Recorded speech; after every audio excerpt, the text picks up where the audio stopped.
افسوس کس چیز کا ہے کہ ایک لاہور میں فنکشن ہوتی ہے، ادھر چیف جسٹس کو بلایا جاتا ہے، سپریم کورٹ کے ججز کو بلایا جاتا ہے، ادھر کون تقریر کرتا ہے؟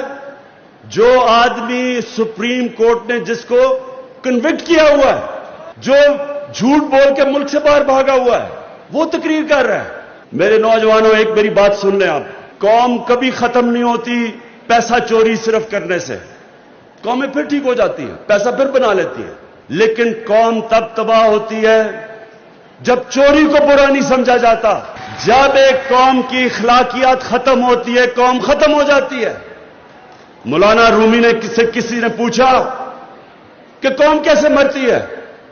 مولانا رومی نے کہا جب وہ قوم، انہوں نے دو درختوں کی مثال دی، ایک خوشبودار درخت اور ایک بدصورت، کہتا جب ان میں فرق ختم کر دیتی ہے، اچھے برے کی تمیز ختم کرتی ہے، قوم مر جاتی ہے۔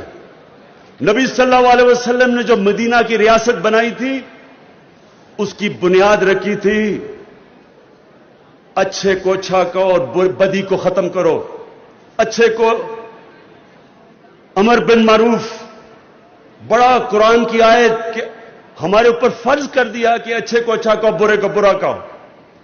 جب تک ایک قوم کی اخلاقیات قائم رہتی ہے، وہ قوم کو کوئی ختم نہیں کر سکتا۔